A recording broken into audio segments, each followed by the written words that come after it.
ज्यादा जिम्मेदारी किसकी। एक बार की बात है, एक गांव में दो भाई रहते थे। वे पिता के पोल्ट्री फार्म में एक साथ काम करते थे। साथ काम करते हुए कुछ साल बीतने के बाद बड़े बेटे ने देखा पिता उससे भी ज्यादा छोटे भाई को जिम्मेदारी और इनाम दे रहे थे।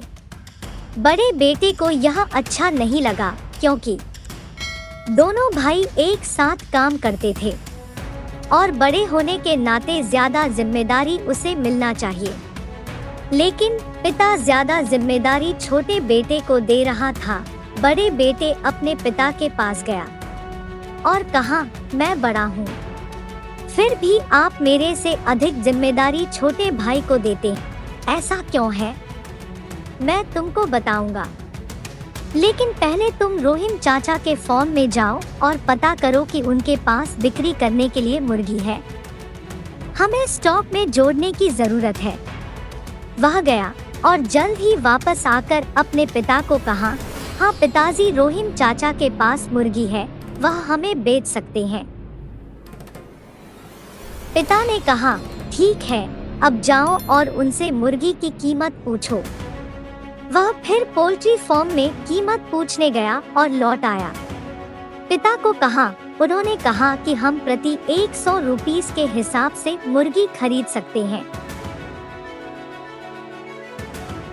पिता ने कहा, अच्छा, अब जाकर पूछो कि वह हमें कल सुबह तक 10 मुर्गी दे सकता है। बेटा गया और उत्तर के साथ लौटा, हाँ, वे मुर्गी दे सकते हैं। इतना सब कुछ होने के बाद पिता ने छोटे बेटे को बुलाया और कहा, रोहिम चाचा के फार्म में जाओ और पता करो कि उनके पास हमें बेचने के लिए मुर्गी है। हमें अपना स्टॉक जोड़ने की जरूरत है। छोटे बेटे गया और जवाब के साथ वापस लौट आया, हाँ पिताजी, उनके पास बिक्री के लिए मुर्गी है। उनके पास 100 रुपए के 10 मुर्गी है और 200 रुपए के 5 मुर्गी है। वे उन्हें कल सुबह हमारे यहाँ पहुँचा सकते हैं। मैं 10 मुर्गी देने के लिए कहा और मैंने उन्हें इस बात के लिए राजी कर लिया। इसके बाद पिता ने अपने बड़े बेटे की तरफ मुड़ के देखा, जिन्हें अब एहसास हुआ कि उनसे भी ज्यादा जिम्मेदारी छोटे भाई को क्यों दी गई थी। उसने अपने छोटे भाई की प्रशंसा की।